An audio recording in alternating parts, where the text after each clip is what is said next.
indoors and out. Half a dozen people hovered outside the door, waiting for space to free up.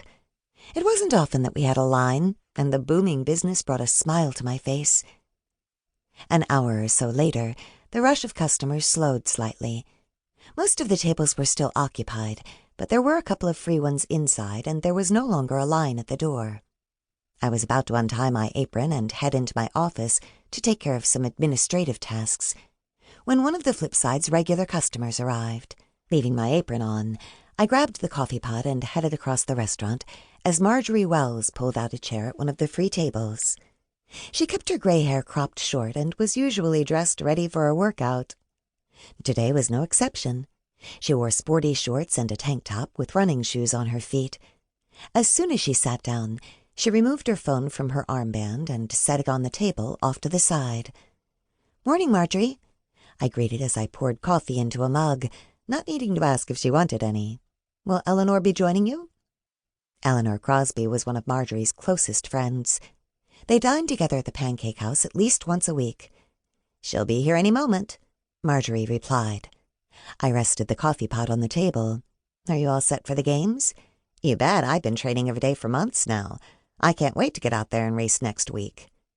Although in her 60s, Marjorie was one of the most active people I knew. She swam in the ocean every day during the summer. She got around town either on foot or on her bicycle, and she played regular games of badminton and squash.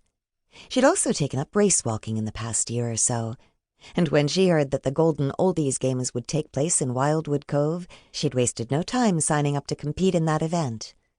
"I'm hoping I can be there to cheer you on," I said. "Thanks, Marley. Even if you can't make it, I appreciate the sentiment." "I'll definitely do my best to be there," I assured her before continuing on my way around the restaurant, refilling mugs for anyone who wanted more coffee. As I finished my rounds, Eleanor arrived.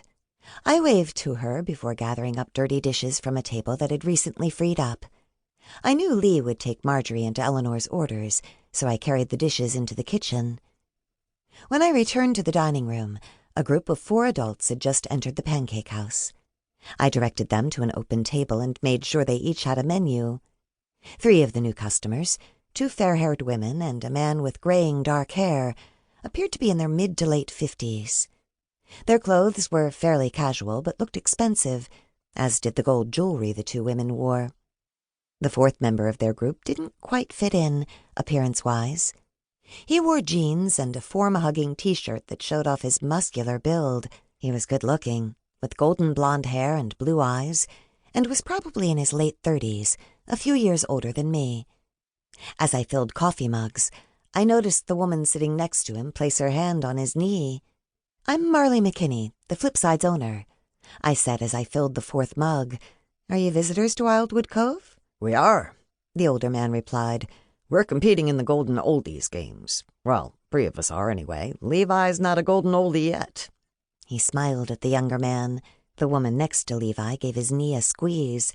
"Just golden." Levi grinned at her and covered her hand with his own. "Which sports?" I asked the group at large. "Tennis," the older man said. He offered me his hand, and I shook it. "I'm Easton Miller. My wife, Rowena, and I are competing in mixed doubles, and Pippa here," he nodded at the woman next to Levi, "is in the singles event." "Is that how you all met?" I asked. "Through tennis?" "No," Pippa replied. "Tennis just happens to be a shared interest. Rowena and I go way back, and she and Easton went to school together." Pippa smiled as her eyes met Levi's. "And Levi's my personal trainer." Very personal by the looks of things, but I kept that thought to myself.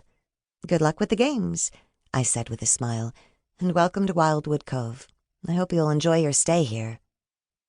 I left them to look over their menus, after assuring them that Lee would be there to take their orders shortly. The Pancake House was nearly full again, so I quickly gathered up dirty dishes from a table by the window, wanting to free it up as soon as possible. "It should be cool," Tommy Park was saying to Chef Ivan Kaminsky as I entered the kitchen. "I'll get a press pass so I'll have up-close access to all the events." Ivan acknowledged his assistant's statement with a nod as he flipped pancakes on the griddle. "Press pass?" I echoed, setting my load down on the counter by the dishwasher.